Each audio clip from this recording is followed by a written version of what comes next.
Bonjour à tous et bienvenue sur le plateau de Bonjour chez vous. Je suis très heureuse de vous retrouver pour cette dernière émission de la semaine. Aujourd'hui, notre thème du jour est « Dieu n'a pas dit son dernier mot dans ta situation ». Et aujourd'hui, c'est Joël qui va nous apporter la pensée du jour. Et ensuite, nous terminerons avec la rubrique « C'est mon histoire » dans laquelle les pasteurs Donato et Annelise Antalonnet nous ont raconté comment Dieu a guéri leur fille. Voilà, je vais retrouver les chroniqueurs.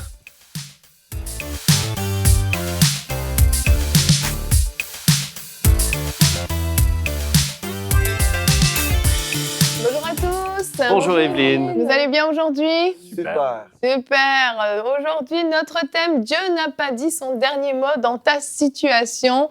Donc là, on parle de toutes sortes de situations, jusqu'à la plus désespérée. Dieu n'a pas dit son dernier mot tant que Dieu n'a pas parlé. Le verdict final revient toujours à Dieu. Et donc, on en parle tout de suite dans la pensée du jour.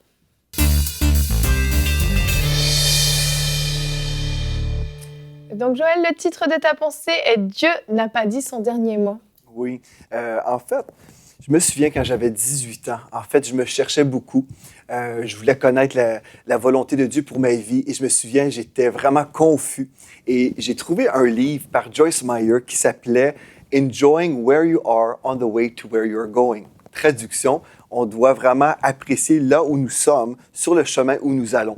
Et ce livre m'a vraiment marqué, je m'en suis toujours rappelé parce que ce livre m'a aidé à comprendre une chose très importante, c'est que notre vie en ce moment, bien, c'est vraiment un parcours. Notre appel ou notre destinée, souvent, on s'imagine que, bien, quand je vais être arrivé à tel point dans ma vie, quand je serai peut-être au sommet de mon appel, bien voilà, là, je pourrai être heureux.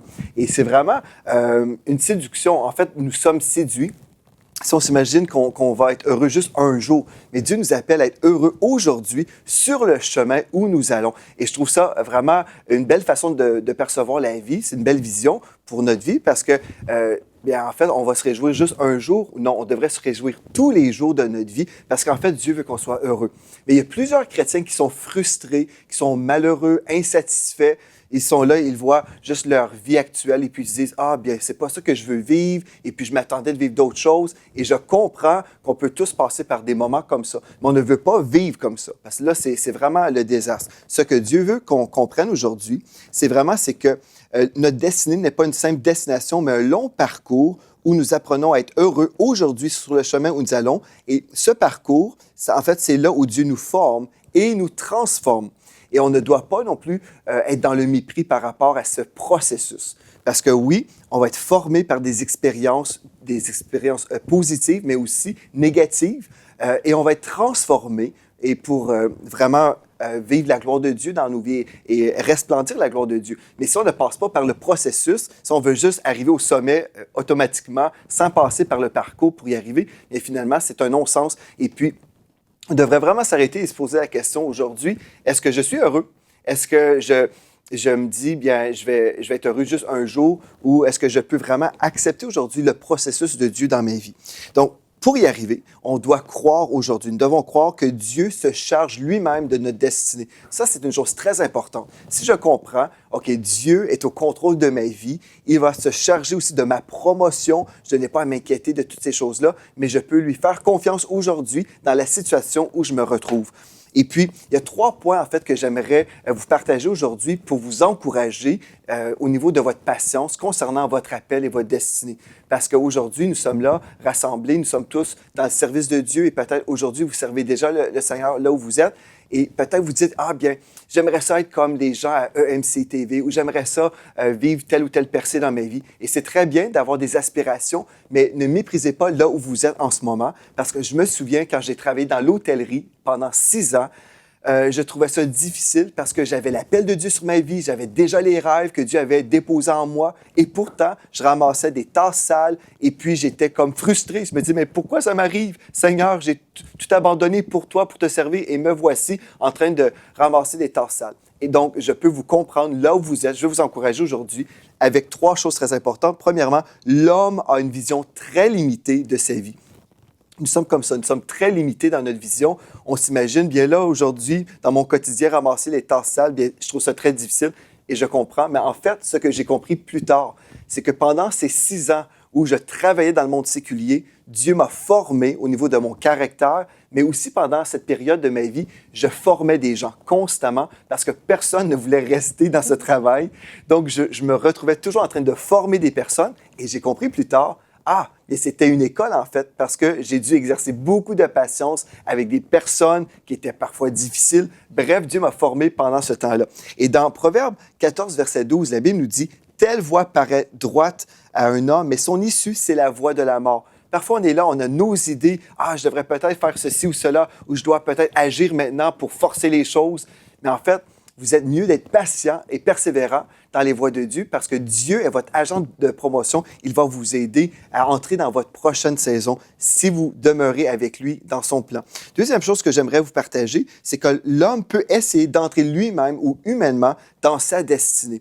Et c'est là où on retrouve encore plus de chrétiens frustrés parce qu'ils devancent le temps de Dieu et puis au lieu d'être patients et au lieu de permettre à Dieu de promouvoir leur vie, de leur donner des promotions, bien, ils sont là en train de forcer les choses sans vivre ou expérimenter la faveur surnaturelle de Dieu. Vaut mieux attendre et peut-être, oui, entre guillemets, souffrir pendant un temps, mais vraiment être dans la volonté de Dieu que de devancer les choses et d'avoir peut-être un Ismaël. Vous savez l'histoire d'Ismaël, bien d'Abraham et Agar, vous connaissez aujourd'hui qu'il y a eu vraiment bien, des choses négatives qu'on ne vivrait même pas aujourd'hui si Abraham avait été plus patient. Donc, dans le psaume 75, au verset 6 et 7, dans la traduction King James, nous lisons « La promotion ne vient ni de l'Est, ni de l'Ouest, ni du Sud, mais de Dieu qui est juge. » Donc, si on croit aujourd'hui que Dieu est notre agent de promotion, nous pouvons marcher et demeurer dans la paix constamment. Si l'enfant de Dieu accepte d'échanger sa frustration pour la patience et l'obéissance, il ne manquera jamais de rien. Ça, c'est une bonne nouvelle. Il vivra tout ce que Dieu a prévu pour lui, car Dieu est sa source. Et la troisième chose que j'aimerais vous dire concernant peut-être votre frustration que vous vivez en ce moment, bien, l'homme spirituel doit comprendre que Dieu est celui qui l'élèvera. Et dans le psaume 37, verset 23, nous lisons « Les pas de l'homme, bon ou juste, sont dirigés par le Seigneur. Il prend plaisir à sa voie. » Donc, si vous êtes un enfant de Dieu, vous êtes déjà dans une relation avec le Seigneur, vous savez que Dieu est celui qui vous a dirigé. Parfois, vous dites, « Ah bien, je ne sais pas si c'est vraiment Dieu qui m'a dirigé à tel endroit. » Mais si vous êtes dans une communion avec le Seigneur tous les jours, vous pouvez simplement être rassuré et dire, « Si je suis ici et j'ai toujours eu une communion avec le Seigneur, bien, je suis dans la paix, je crois que je suis là où Dieu veut que je sois en ce moment. » Donc, demeurez dans la paix. Les pas de l'homme bon ou juste sont dirigés par le Seigneur. Soyez juste rassurés, je suis là où Dieu m'a appelé. Donc, je vais être dans la paix à ce niveau-là. Et j'aimerais aussi terminer cette pensée en vous disant, Dieu n'a pas dit son dernier mot sur votre vie. Ce n'est pas parce que vous vous retrouvez dans une situation en ce moment que vous n'aimez peut-être pas ou que vous trouvez difficile. Bien, ce n'est pas la fin de votre vie. Gloire à Dieu, Dieu a encore des projets pour vous. Il n'a pas dit son dernier mot sur votre vie. Donc, demeurez encouragés. Ne croyez pas qu'il vous a oublié non plus dans votre situation actuelle. Dieu est un bon Dieu. Il va continuer à vous parler. Il va parler encore et encore. Mais comprenez ceci, vous êtes simplement en ce moment dans un temps de formation. Et une chose très importante en terminant, et ma deuxième fin, comme ma femme dirait, mais une chose très importante, c'est que nous sommes un chef-d'œuvre que Dieu est en train de faire, est en train de créer un chef-d'œuvre. Et puis, le pinceau de Dieu est à l'œuvre dans votre vie. Et il va faire un chef-d'œuvre avec votre vie si vous ne quittez pas son chevalet. Donc, demeurez là, soyez patients et voyez que Dieu va vous parler encore, il va vous bénir et vous promouvoir. Amen, amen. Merci, Pasteur Joël, merci beaucoup. On va regarder tout de suite notre verset du jour qui est dans Proverbe 16 au verset 1. « L'homme fait des projets, mais celui qui a le dernier mot, c'est l'Éternel. » Et c'est ce que tu partageais dans ta pensée, c'est que parfois on est là, on voit notre situation qui est plus ou moins dramatique en fonction des cas. Pour certains, c'est un désir de changement, de rentrer dans l'appel de Dieu, et puis ça génère énormément de frustration, et que ça peut durer en plus pendant plusieurs années. Pour d'autres, il s'agit vraiment de quelque chose de dramatique, d'un diagnostic peut-être, d'une maladie, et l'homme fait des projets. Peut-être que certaines personnes ont reçu un diagnostic leur disant « plus jamais vous ne marcherez de votre vie ». Donc, on fait des projets, voilà, je vais passer ma vie dans un fauteuil roulant, voilà comment va ressembler ma vie, mais l'Éternel n'a pas dit son dernier mot. Et c'est vraiment une parole parole encourageante qu'on a, de savoir que peu importe où on se trouve dans notre situation actuelle, peu importe les difficultés qu'on peut vivre, tant que Dieu n'a pas parlé, ce n'est pas terminé. Il y a toujours une issue, il y a toujours une possibilité et c'est vraiment encourageant de se dire qu'on peut compter sur le Seigneur, peu importe la profondeur de notre difficulté, la profondeur du gouffre dans lequel on est tombé. Amen, Yveline. Non, je pensais à, pardon, excuse-moi, je pensais à ce chant de Pasteur Atoms et de Nadège Mbouma qui dit souvent le voleur vient en premier et le sauveur en dernier. Et ce chant s'appelle Alpha Oméga. Et j'aime vraiment ce chant parce qu'il dit que Dieu est le commencement de ce que nous sommes, mais il est aussi l'oméga de ce que nous sommes. Donc, même si sa promesse, elle tarde à venir, elle va vraiment s'accomplir. Et c'est un chant vraiment merveilleux qui encourage à vraiment espérer dans les promesses de Dieu et à se tenir dans ses promesses. Parce que certainement, Dieu se lève un moment dans notre situation avec gloire. Amen. Amen. Et quand on sait que Dieu est bon, on sait que Dieu a des projets de paix et de bonheur. Et oui, on peut avoir beaucoup de projets. Et quelquefois, quand on parle projet, on se dit c'est acheter une maison, acheter une voiture. Mais on peut avoir aussi le projet de rester malade, le projet de mourir, le projet que la situation ne va jamais changer. Et en fait, nos projets doivent être les projets de Dieu. Et la Bible dit que l'homme a beaucoup de projets, mais seul celui de Dieu se réalise.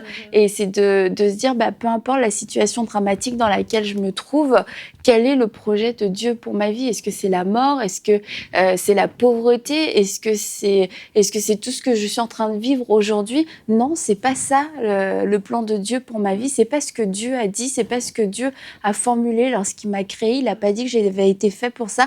Donc, ça veut dire que ce n'est pas le dernier mot de Dieu et que ça doit pas être mon projet. Et ce que je suis en train de construire aujourd'hui n'est pas le projet de Dieu. Exactement. On voit que Dieu a créé toute chose par sa parole, premièrement. Et la parole de Dieu a une puissance qu'on ne peut pas mépriser, en fait. Par sa parole, Dieu crée des choses, Dieu détruit d'autres choses, Dieu recrée plutôt d'autres choses, dans le sens où il transforme les choses qui paraissent mortes, il leur donne la vie, etc. Et en fait, la parole de Dieu, quand elle est déclarée sur notre vie, et si Dieu, comme tu dis, à notre naissance, avant même notre création, même avait déclaré des choses sur notre vie, avait parlé des paroles de vie sur nous, avait parlé des projets grands et extraordinaires, des fruits pour son royaume, ces paroles doivent s'accomplir. Donc, tant que Dieu n'a pas dit le dernier mot en disant, voilà, c'est terminé, là, c'est fini, on s'arrête là, c'est encore possible que la chose évolue. Et ça peut paraître des fois complètement fou. On se dit, ouais, mais dans la situation dans laquelle je suis, il n'y a plus rien à faire, c'est fini pour moi. J'ai tellement échoué, où les médecins ont dit telle ou telle chose sur ma vie, ils ont dit qu'il n'y avait plus rien à faire. D'ailleurs, ils refusent de me donner des médicaments parce que selon eux, de toute façon, on ne peut pas soigner. C'est intraitable, on me donne juste des médicaments pour me soulager de la douleur. C'est terminé. Ça, c'est la parole de l'homme. La parole de Dieu, elle dit peut-être tout l'inverse. Et tant que Dieu n'a pas parlé, tant que Dieu n'a pas dit le dernier mot, on ne peut pas s'arrêter. On doit toujours avoir cet espoir qu'à un moment ou à un autre, notre situation peut totalement changer du jour au lendemain. Amen. Vraiment, c'est de rester dans l'obéissance, de rester à l'écoute de ce que Dieu a à dire. C'est que même si les situations peuvent sembler à leur fin, peuvent sembler terminales, quand Dieu n'a pas dit son dernier mot, il n'a pas dit son dernier mot. Même si les gens autour de nous peuvent nous dire, oui, c'est vrai, c'est terminé. On voit l'histoire de Marthe et Marie avec leur frère Lazare. Oui. Les gens sont autour d'eux pour les consoler. Les gens avaient des bonnes intentions pour leur dire, c'est vraiment fini. Mais Jésus n'avait pas dit son dernier mot. Et même 4 jours plus tard, il a dit, Lazare sort, et Lazare est sorti. Oui. Donc, c'est de s'accrocher à la parole, être à l'écoute de Dieu. C'est dans l'obéissance, mais c'est aussi dans sa parole. Et d'aller chercher dans la parole, justement, ces versets d'encouragement qui vont dire, Seigneur, j'ai droit à cet héritage, j'ai droit à ces promesses, et de confesser les promesses que Dieu dit, et de rester à l'écoute pour savoir quand, justement, Dieu a dit son dernier mot. Quand il va le dire, de savoir aussi écouter pour savoir changer la direction ou accueillir la guérison qu'il va nous donner à ce moment-là. Je pense à une sœur de l'Église qui avait vraiment à cœur la mission. Elle avait été missionnaire autrefois et là, elle venait de recevoir le diagnostic du médecin qui disait « On va peut-être devoir amputer ta jambe parce que vraiment, c'est terrible. » Et puis, mon père et moi, nous sommes allés lui rendre visite à la maison et puis nous lui avons dit « Dieu n'a pas dit son dernier mot. » Et puis, on a dit vraiment, ce rapport-là, bien, tu dois le refuser au nom de Jésus. Et puis, elle est retournée en mission avec ses 2 jambes. Oui. Donc, gloire à Dieu, on peut toujours avoir espoir, retrouver l'espoir espoir dans le Seigneur et dire, les hommes ont leur perspective, leur vision, mais Dieu est au-dessus de notre réalité. La vérité de Dieu s'impose. Ou, en tout cas, si nous sommes dans la foi, on peut dire non, cette vérité de la parole de Dieu va vraiment s'imposer sur cette réalité qui est là. Exactement. Et c'est quelque chose qui nous dépasse complètement, en fait. On peut pas... On n'a pas de notion de temps. Le temps pour Dieu n'est pas comme le temps pour nous. 10 ans pour Dieu n'est pas comme 10 ans pour nous. Nous, on trouve ça une éternité. Toi, tu parlais dans ta pensée des 6 années où tu ramassais des tasses sales. 6 ans, c'était c'est terriblement long, 6 ans. Et on se dit, bon, bah, Dieu m'a oublié, là, c'est fini. 6 ans, c'est dans notre vie terrestre, c'est tellement court, 6 ans. Mais pour Dieu, le temps n'a aucune importance. En 3 ans, il peut faire beaucoup plus qu'il aurait fait en 30 ans. C'est ça qui est extraordinaire avec Dieu. Donc, parce que d'un mot, il va faire basculer la situation de l'autre côté. On voit la fille de Jairus, tout le monde vient voir, bah, elle est morte. Et il y a une des versions dans les évangiles qui dit que Jésus n'a pas tenu compte de ces paroles. Et c'est vrai qu'on entend souvent elle est morte, ça peut être n'importe quoi, c'est mort. Et en fait, Jésus a dit non, elle dort. Et en fait, cette parole-là a changé complètement la vie de Jairus, la vie de sa fille, la vie de toute sa famille. Et en un instant, tout a basculé sur une seule parole de Jésus. Dieu ne nous en voudra jamais de vouloir faire la différence par notre foi. Si on est entouré avec des gens qui ont un diagnostic, même des frères et des sœurs qui ont un diagnostic contraire, qui veulent même nous enterrer, comme la famille de Kenneth Hagin, et qu'on est tout seul, Dieu ne nous en voudra jamais de vouloir élever notre foi sur un diagnostic bien meilleur que ce que les gens pensent, que même toute l'Église pourrait penser autour de nous. Si vous croyez vraiment à la guérison, si vous croyez que vous pouvez être délivré d'un cancer, de quelque chose d'incurable, de terminé, Dieu nous en voudra jamais de vouloir élever notre foi au-dessus de tout ce qu'on nous a même enseigné. Exactement. Ne jamais perdre espoir, je crois que c'est vraiment la clé. Quand on se dit que Dieu n'a pas dit son dernier mot, c'est ça, c'est un message d'espérance qu'on veut vous donner aujourd'hui à la maison, vous qui nous écoutez. Peu importe la situation dans laquelle vous pouvez être, moi personnellement, je ne connais pas votre situation, mais Dieu, lui, la connaît et il n'a pas dit son dernier mot. Recevez vraiment cette parole comme étant Dieu lui-même qui vous dit « Je n'ai pas dit mon dernier mot, je ne me suis pas encore levé dans ta situation, mais je vais le faire. Ne désespère pas. » Soyez vraiment encouragés aujourd'hui. On n'a pas de formule magique à vous donner, j'ai pas de date à vous donner, à vous dire demain, dans 5 ans, dans 10 ans, Dieu va intervenir. Non, j'ai rien à vous donner si ce n'est la parole que Dieu déclare qu'il n'a pas dit son dernier mot. Et si Dieu n'a pas parlé, aucune parole n'est la vérité. Il n'y a que Dieu qui puisse dire la vérité, que la parole de Dieu qui soit vraiment d'une valeur sûre sur laquelle vous puissiez vous appuyer. Donc si Dieu n'a pas parlé, vous n'avez pas à vous décourager. Et on va regarder tout de suite un témoignage vraiment encourageant pour vous qui nous écoutez. Donc les pasteurs Donato et Annelise Anzalone qui nous ont partagé un témoignage merveilleux de la guérison de leur petite fille, Gabriella. Je vous laisse regarder tout de suite.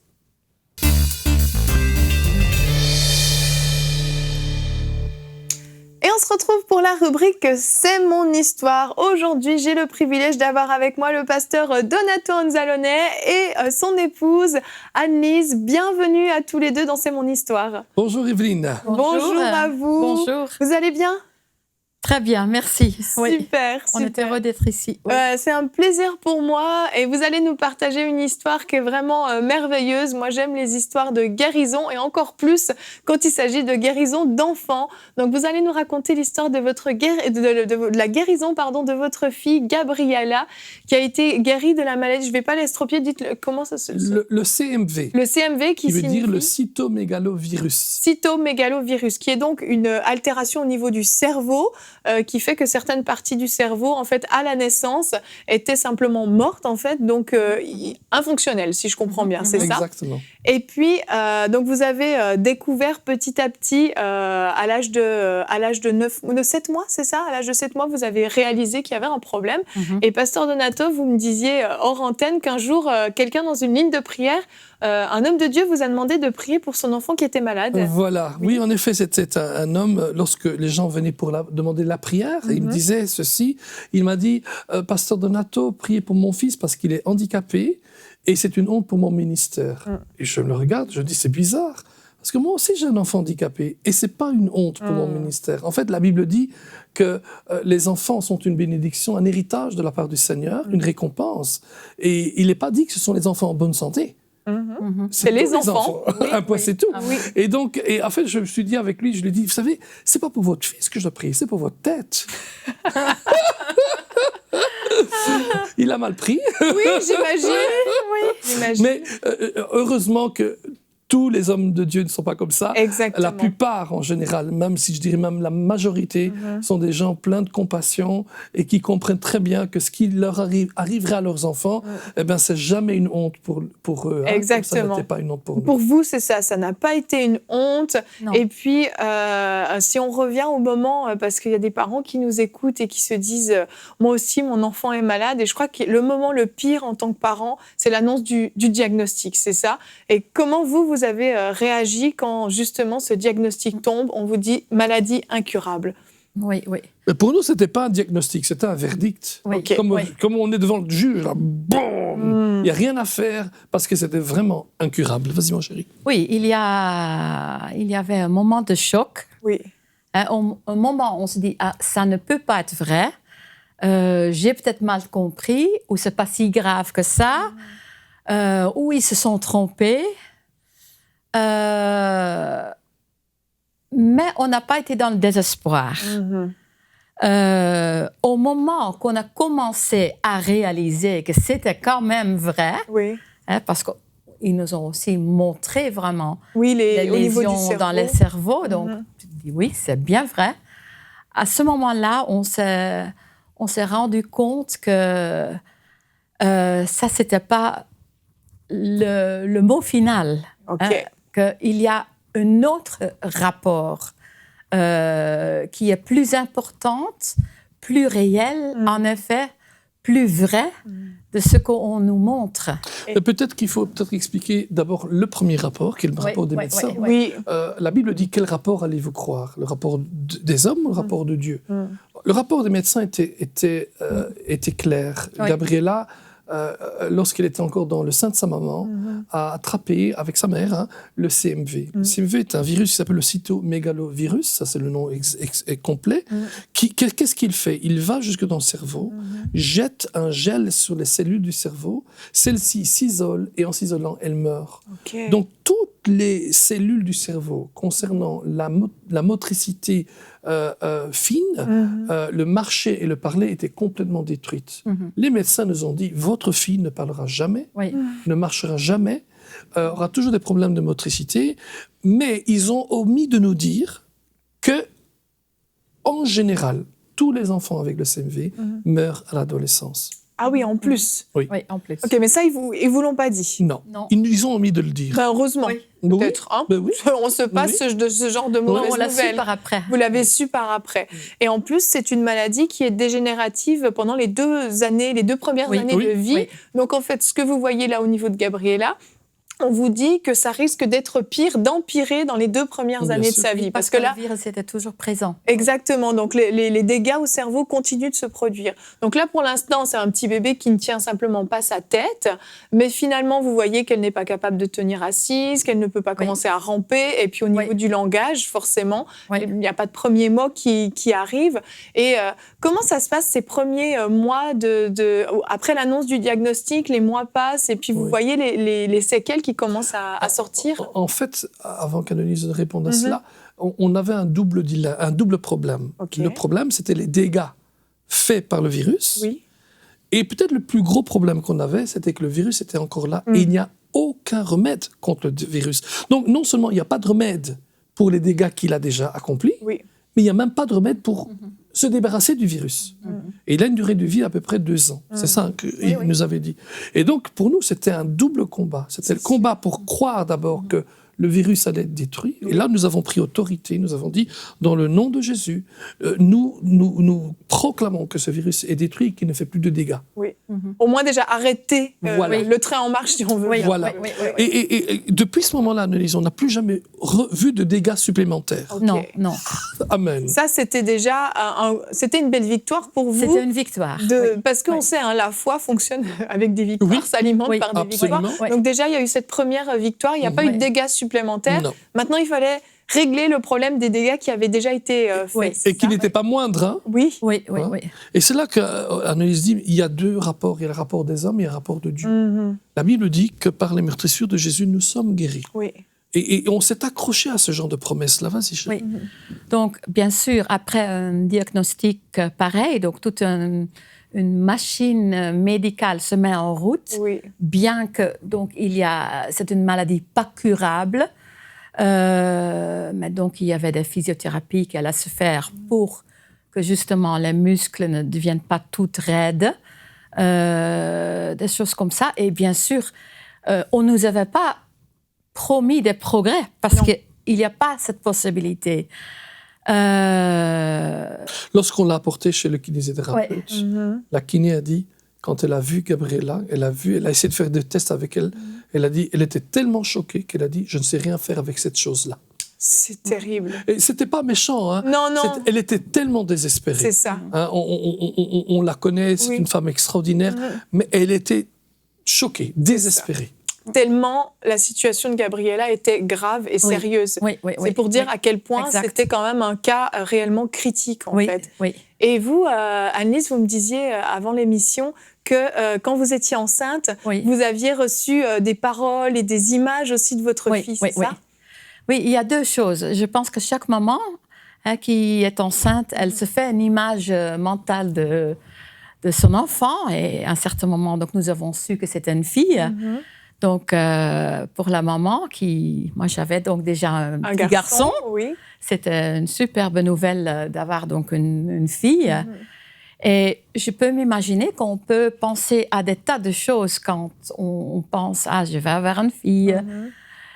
Mais moi, en effet, quand je pensais à elle, je la voyais faire tout ce qu'elle n'aurait jamais pu faire. Marcher. Donc, je la voyais marcher, danser, courir, mais encore, je vois l'image encore devant moi, courir derrière un ballon, sur une bicyclette. Et puis, en effet, c'est merveilleux parce que toutes ces choses se sont vraiment passées un par un des années plus tard. Donc, vous vous étiez accroché à ces images que vous étiez fait de votre fille. Oui, oui. Et c'était ça qui a encouragé votre foi. C'était l'image visuelle devant moi que, bien sûr, qui était à soutenir avec la parole de Dieu. Quand nous avons... quand nous nous sommes combattus donc, pour recevoir sa guérison, c'était pas basé sur une chose comme ci ou comme ça, mais vraiment sur la parole de Dieu. Mais cette image m'aidait à voir, OK, j'ai un but dans la foi, c'est comme ça, et ça va être comme ça. Exactement. C'était comme un objectif à atteindre, en fait. C'est ça. Exactement. Et aussi, le Seigneur m'avait donné un verset, donc le verset dans Jacques, verset 17, où on parle donc de tout don excellent et tout don parfait. Et moi, je me disais quelquefois, mais donc pendant ma grossesse, j'ai dit, mais chaque fois quand je pensais à mon bébé, mais je dis, Seigneur, moi, je sais bien qu'elle est parfaite. Je sais bien qu'elle est excellente. Je ne m'attends pas de moins que ça. Et après, donc, quand, en effet, la diagnostic nous a bien montré qu'elle n'était pas parfaite du tout, qu'il y avait que sa santé n'était pas parfaite, qu'il y avait des choses vraiment sérieuses qui n'allaient pas du tout. Ça a commencé à faire partie de ma confession. Elle est parfaite. Tu es parfait. Tu es excellent. Tu Excellente, es venue, parfaite. Excellente, oui. Excuse-moi, mais je t'en prie, ma c'est chérie. comme ça. Je t'en prie, ma chérie. Tu es excellente. Tu Amen. es parfaite parce que tu es venue du Père. Amen. Oui, en plus, il dit du Père des Lumières chez qui il y a un point ombre de changement. Ça veut dire qu'il n'a pas changé pour nous et il ne changera pas pour les autres. Exactement. Et si vous nous écoutez, il ne changera pas pour vous non plus. Amen. Ça veut dire qu'il est toujours le Père de lumière. Oui. Amen. Et ça, je crois que c'est important de se rendre compte. ce que le Seigneur a voulu faire pour Gabriela, il le fera pour les autres. Exactement.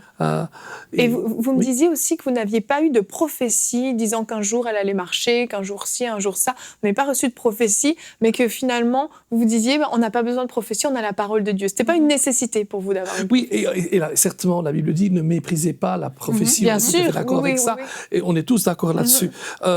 Probablement que ça nous aura fait du bien d'entendre une parole prophétique que Yveline vient ou Michael qui dit « Donato ». Ça aurait été génial. Je n'étais qu'un enfant à ce moment-là. Oui, c'est vrai.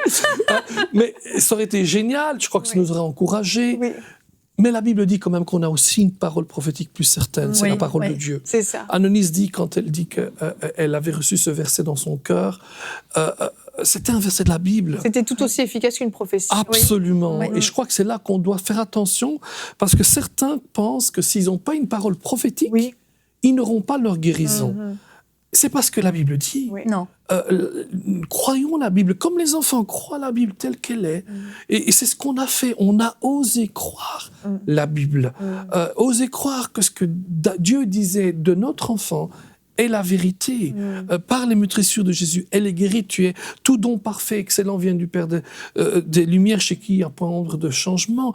Nous disions à Gabriela constamment, Gabriela, tu es un don de Dieu, tu es parfaite. Nous lui disions, l'Éternel est l'Éternel qui te guérit. Et donc, et à ce moment-là, nous commencions à concevoir dans notre esprit que Gabriela était guérie. Amen. Et donc, qu'est-ce qu'on fait? On commence à confesser. Et qu'est-ce qu'on disait? Elle ne pouvait pas marcher, tu marches. Elle ne pouvait pas parler, tu parles. Tu parles plusieurs langues, on disait. Tu danses, tu cours, tu chantes. Et on le disait constamment. Et si je peux donner aussi un petit Oui, conseil. bien sûr. Il y a des choses qu'on dit à nos enfants, comme la confession de la parole de Dieu, par exemple, ou même sur votre propre vie, qu'on ne peut pas toujours dire devant tout le monde. Pourquoi? Les gens Parce- ne comprennent pas. En fait. Ou ils ne comprennent pas, et parce qu'ils ne comprennent pas, ou parce qu'ils n'ont pas cette même saisie de la foi que vous avez ou que j'ai, qu'est-ce qu'ils vont faire? Ils vont commencer peut-être à nous dire « Ah, mais il ne faut pas parler comme ça, il faut accepter. » Quelques-uns ont voulu nous dire ça. « Il faut accepter, ta fille sera sur une chaise roulante, etc. etc. et tout. Alors, ça n'aurait pas changé quoi que ce soit si elle avait été dans une chaise roulante. Absolument. Pour nous, ça ne change rien. Non. La parole reste toujours la parole et notre amour pour l'enfant resterait toujours la parole. Oui. Notre amour, par contre, si je peux porter notre enfant, si on a pu porter notre enfant pour vivre vers le meilleur que Dieu a, c'était mieux. Exactement. Et c'est ce que nous, on a voulu faire. Exactement. En osant croire la parole de Dieu. Vraiment. Et les premiers progrès, vous avez commencé à les constater. Elle avait 14 mois. Oui. Elle a commencé à tenir sa tête. Oui, Donc, c'était le progrès. sa Alléluia. tête. Et aussi, donc, quand on la met donc, sur son ventre, donc, À lever pouvait la aussi tête. lever la tête. Oui. Avant, ça tombait toujours Mhm. comme ça. Puis, elle a commencé à se tourner aussi et Toute seule. s'asseoir. À s'asseoir toute seule. Vous me S'asseoir disiez toute que seule. c'était 6 coussins au début Oui. pour la Pour tenir tourner, assise. oui. Ouais, ça, elle était comme... Oui, Oui. oui. Et comment vous avez réagi quand justement vous avez commencé à voir ces progrès? Elle a pu commencer à se tenir même debout petit à petit, à tenir. Oui. Est-ce que c'était une surprise pour vous ou c'était enfin ça arrive? Non, c'est toujours une surprise. Moi, je crois que Dieu nous je crois que Dieu nous surprend toujours. Mais une Oui. chose est certaine, c'est ceci. Et je voudrais encourager tout le monde avec cela. Oui.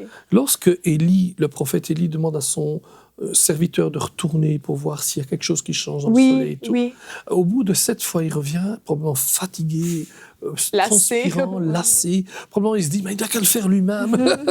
Il arrive et il lui dit que j'ai rien vu d'autre qu'un petit nuage qui n'est pas plus grand que la main d'un homme. Probablement, il s'était dit, je retourne. Mais il ne lui a pas dit de retourner. Non. Il lui a dit, va vers le roi, qu'il se prépare parce que la pluie arrive. Et je crois que ça, c'est une qualité qu'on doit tous avoir. C'est dans la moindre amélioration de ne pas voir que c'est un homme, mais c'est la grande main de Dieu. Amen. Hein. Et je Donc crois pour que vous, ça dès que nous vous a avez fait ça. vu qu'elle tenait sa tête, pour vous, le processus de guérison était Enclenché. enclenché. Oui. Absolument. Et on y va, on s'arrête plus jusqu'à la Alléluia. fin. Alléluia. Et finalement, à partir de quel âge elle a commencé à marcher? Donc, marcher vraiment Oui, bien, toute seule, oui. toute seule, avec des pas de confiance, Oui. disons. quand elle avait 3 ans. Elle avait 3 ans, Ouais, donc ouais. c'était comme 2 ans plus tard que ce qui est normal. en Ouais, guillemets. mais attendez, c'est vraiment super. C'est que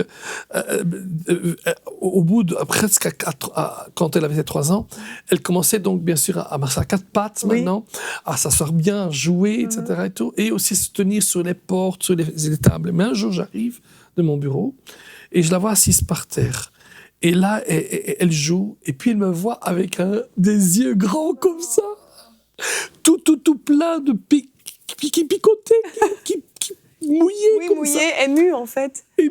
Et je lui dis, oh là là, toi, tu veux montrer quelque chose à papa? Et elle fait comme ça. Parce qu'elle parlait pas. Ben oui, elle parlait pas encore, oui. Et puis, je vous assure, c'est extraordinaire. Elle se lève, ça, je savais qu'elle savait faire. Elle tient sa main sur la table, je savais qu'elle savait faire ça. Mais à un certain moment, elle lâche les mains. Et elle veut tenir debout, vous savez, elle s'arc-boute comme ça, et elle retombe de nouveau sur ses pieds. Et puis elle commence à marcher. Et elle n'a jamais arrêté de marcher de sa vie. C'est magnifique. Oh. Vous me Ça, mettez de pour moi, l'émotion là. Non, mais ça, pour moi, c'était vraiment la finalité. Non seulement nous savions qu'elle était guérie, et nous savions que tôt ou tard, elle allait parler. C'est magnifique. Oui, oui, Et, et elle a commencé à parler d'ailleurs. Attends, tu dois savoir les 3 premiers mots de Gabriela, les mêmes mots pour chacun de nos enfants. Ok. Papa, Alléluia, Ok. maman. Tous mes enfants comme ça. Tous vos Et un jour, le Seigneur me dit, Donato, mais tu sais, quand Gabriela disait papa, c'est moi, hein, c'est pas toi. Moi, je me suis sentie bon.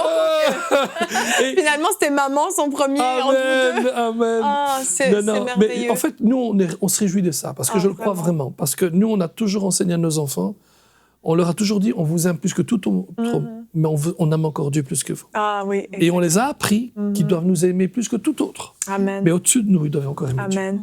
Et on a justement, vous prenez le carton, c'est parfait. oui, J'allais oui. vous proposer Oui. qu'on regarde justement le mot du médecin qui est obligé de reconnaître l'évidence Oui, qu'elle oui. est guérie. Je vous laisse le traduire. Oui. Il est en flamand parce que vous étiez en Belgique à ce Oui, oui, moment-là. oui. On va traduire qu'une partie, parce Oui. que l'autre partie, c'est uniquement ce qu'elle a fait D'accord. dernièrement. Oui, oui, oui. Mais malgré, donc... Donc ici, c'est marqué, donc malgré les anomalies au niveau du cerveau, remarquées avec la résonance magnétique, Gabriela semble quand même passer par une évolution psychomotorique très, très, très favorable. Oh, il aurait juste pu écrire miracle. hein.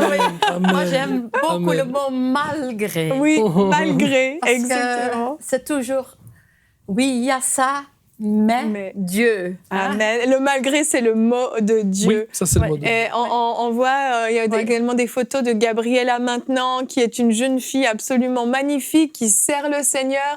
On la voit à droite, elle prêche, elle est engagée avec Dieu, elle a fait une école biblique, Oui. c'est ça. Oui. Et vraiment, c'est une jeune fille pleine de vie. Elle a quel âge aujourd'hui? 23? 26 ans. 26 ans. 26 ans, presque infirmière. ouais. Presque infirmière, c'est ça, une vie parfaitement normale. Vous avez pu l'inscrire à l'école normale. J'ai pas le temps de raconter toutes les péripéties, mais elle a fait un cursus scolaire normal. Elle a eu une vie normale comme une enfant de son âge, comme une jeune fille de son âge. Et c'est vraiment, on rend toute la gloire à Dieu. Et il nous reste un tout petit peu de temps. Et Anne-Lise, si vous voulez bien, prier pour les enfants, les parents également, qui regardent cette émission, qui ont eux-mêmes des enfants Amen. qui sont malades, Amen. pour pouvoir les fortifier dans la Oui, foi. oui, oui. Alléluia, alléluia. Alléluia. Seigneur, nous te prions maintenant pour des parents et des familles, des enfants qui sont dans cette même situation. Merci Seigneur parce que tu les bénis Seigneur, tu touches maintenant ces enfants Seigneur dans le nom de Jésus parce que ton action de guérison est toujours la même Amen. Seigneur. Alléluia. Et ton amour Merci, est le Seigneur. même pour tous, Seigneur. Il n'y a pas de favoris, ils sont tous tes favoris, Seigneur, dans le nom de Jésus.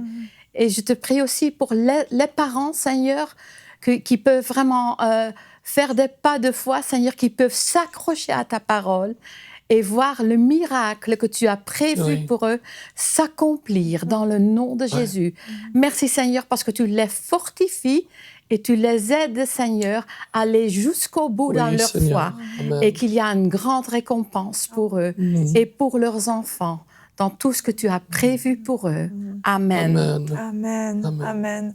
Gloire à Dieu. Merci Seigneur pour ces guérisons qui sont opérées dans ces enfants. Ce que vous avez vécu, vous n'avez rien fait de spécial. Vous avez simplement cru en Amen. Dieu. Et je Amen. crois que le secret est Amen. simplement là. C'est la Simplement foi. croire. Exactement. Et puis, j'encourage les gens à se procurer votre livre. On le redit, on l'a présenté il y a 2 semaines. Mais votre livre, L'audace de la foi, Pasteur Donato, parce que vous en parlez de ce témoignage, mais vous donnez des clés justement pour marcher dans cette audace. Parce que la foi, c'est quelque chose d'audacieux. Amen. C'est les violents qui s'emparent du royaume de Dieu. Et je crois que dans des situations comme ça, en tant que parents, on doit se positionner et on doit être violent dans la foi. Oui. Et c'est ce que vous avez fait. Et vraiment, on rend toute la gloire à Dieu. Merci à tous les deux d'être venus nous partager ce témoignage qui est merveilleux. Vraiment, un gros merci. Merci Evelyne, à bientôt. Merci à très beaucoup. bientôt. Oui, Merci. C'est un témoignage qui est vraiment merveilleux, qu'on connaît déjà. Il avait déjà été partagé même sur renseigne-moi.com. Mais je ne sais pas vous, mais moi je trouve que c'est toujours une histoire extraordinaire à entendre. Ouais, c'est la première fois que je l'ai entendu, je me suis dit, ouais, c'est tellement beau. Et c'est vrai que c'est un témoignage qui touche énormément parce que là, le verdict médical était final. C'est ça, ils disent c'est vraiment un verdict qu'ils ont reçu. C'est pas un diagnostic, c'est un verdict. Ouais. Il y avait comme vraiment pas d'espoir. Et moi, j'admire la foi qu'ils ont manifestée et démontrée sur quand même du long terme. Vraiment, je trouve ça très, très encourageant. C'est ça, c'est quand les choses tardent à venir, que les choses viennent étape par étape, c'est beaucoup plus compliqué. Et puis ensuite, ils ont dû se battre et ils me l'ont partagé hors antenne pour que leur petite fille puisse être scolarisée aussi dans une école normale. Ils ont eu beaucoup d'opposition. Ça a été un combat long et compliqué, mais ça valait tellement la peine. Et quand Dieu s'est levé, ça a été juste glorieux et extraordinaire. Donc Dieu peut se lever dans votre situation à vous aussi. Il peut manifester sa toute-puissance. Encore une fois, je vous le répète, ne désespérez pas. Dieu n'a pas dit son dernier mot dans votre situation. Soyez relevés aujourd'hui, relevez la tête et confiez-vous en Dieu. Que Dieu vous bénisse. Je vous souhaite un excellent week-end dans la présence de Dieu et à la semaine prochaine.